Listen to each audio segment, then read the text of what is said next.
Très content de revenir pour vous informer sportivement. C'est ce lundi 11 novembre que démarre les rassemblements des Léopards au Senior Messi à Abidjan pour finir les éliminatoires de la prochaine édition de la Coupe d'Afrique des Nations qui aura lieu au Maroc. Les staffs techniques est sur place depuis ce dimanche pour attendre l'effectif qui croisera la Guinée le 16 novembre avant de rentrer au pays pour en découdre contre l'Éthiopie. Avant de rejoindre l'équipe nationale, certains internationaux congolais ont brillé en club. Il s'agit du jeune milieu de terrain Noah Sadiki et de l'attaquant Théo Bongonda. L'un s'est illustré avec un but et l'autre s'est offert un doublé.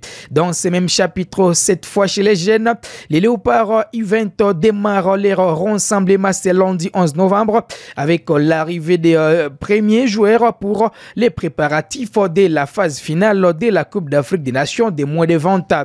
Un jeune joueur de la ville de Goma est attendu dans l'effectif du sélectionneur national Guy Boukassa.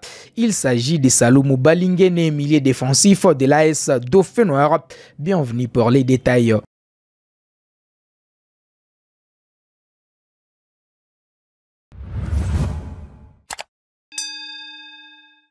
Allez, pour ouvrir cette production, la Fédération congolaise de football association a officiellement annoncé le début du rassemblement des Léopards seniors Messi à Abidjan dans le cadre des éliminatoires de la Coupe d'Afrique des Nations CAN 2025 qui aura lieu au Maroc.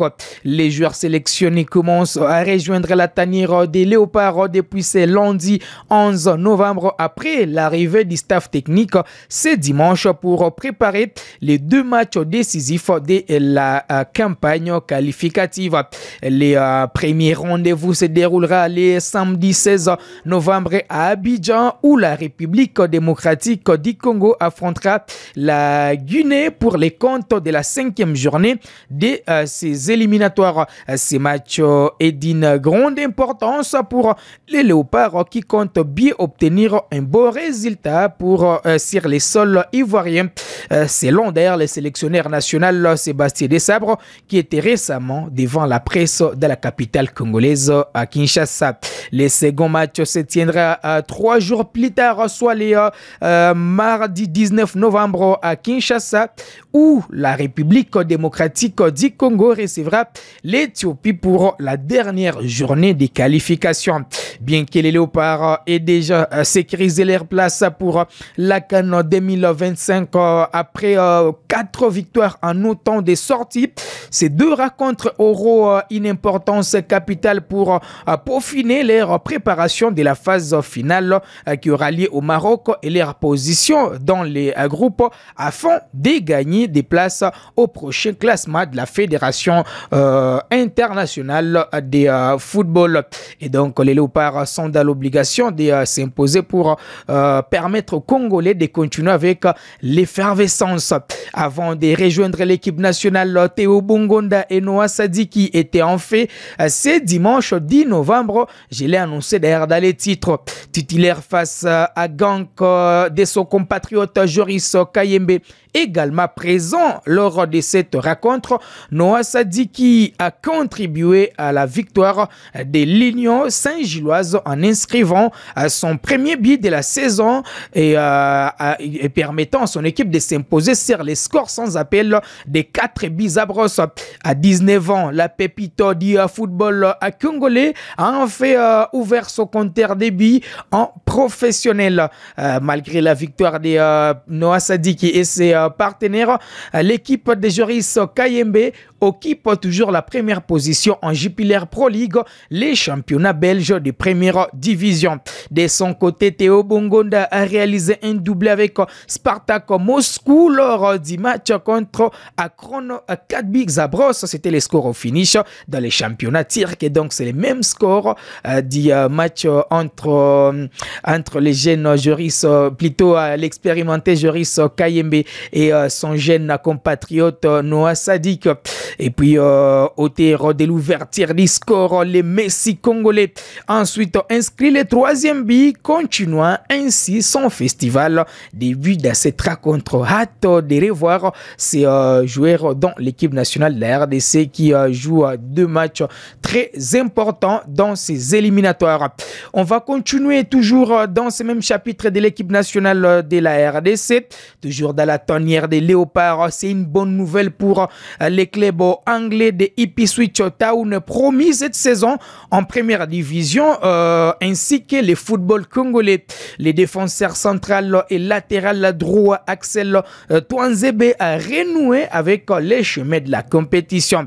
Ce dimanche 10 novembre, l'international congolais a refait surface après une période à l'infirmerie. Les natifs de Bunia en Ituri, qui s'étaient blessés au doigt dans un accident domestique, étaient éloignés du terrain, vous le savez, pendant quelques semaines. Pour son retour, le Léopard a été titularisé côté Ipswich pour affronter la formation de Tottenham.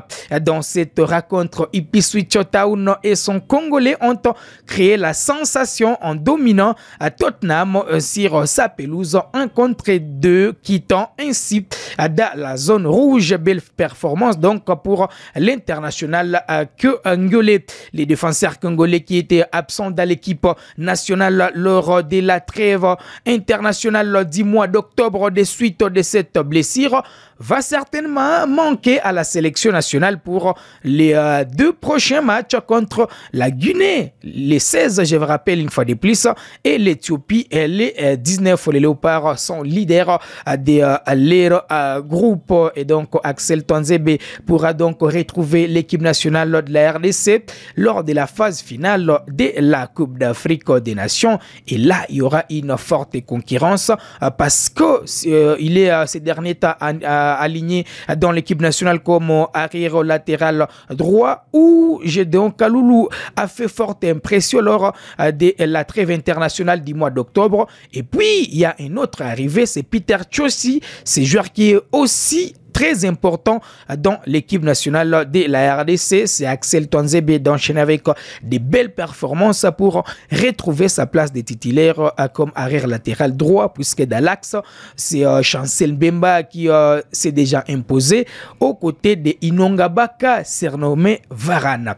Préparatifs de la prochaine édition de la Coupe d'Afrique des Nations des mois de 20 ans pour enchaîner. Les Léopards commencent leur rassemblement ce lundi 11 novembre avec l'arrivée des premiers joueurs.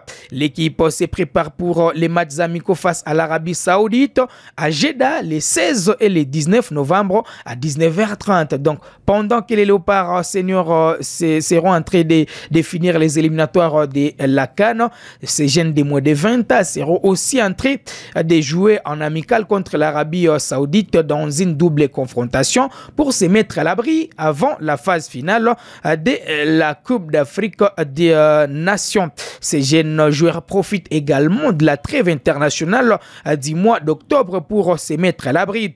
Un jeune de la ville de Goma est attendu dans la tanière des Léopards pour ses rassemblements. Il s'agit de Cédric Balingene, milieu défensif de l'AS Dauphin Noir. L'ancien capitaine de DC Virunga est parmi les grands artisans du sacre du tournoi de l'Union des fédérations de football de l'Afrique centrale remporté par les Léopards de la RDC au Congo-Brazza. Et c'était déjà les synonymes de la qualification pour la phase finale de la CAN. Les Léopards rentrent sur l'échiquier continental pour prendre part à cette phase finale après plusieurs années de disette.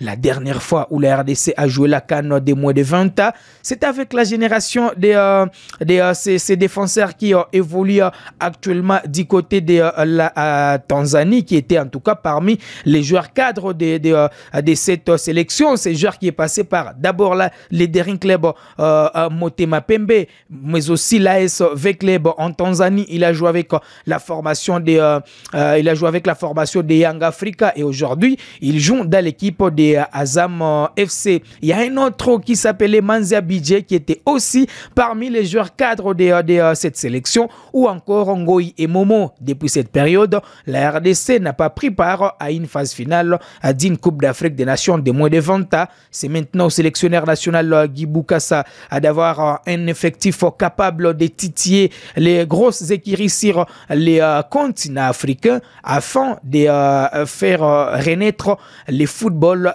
congolais chez les jeunes. Voilà qui met un terme à cette production sportive sur Kivu Morning Post TV. On se fixe rendez-vous très prochainement avec un plaisir très renouvelé.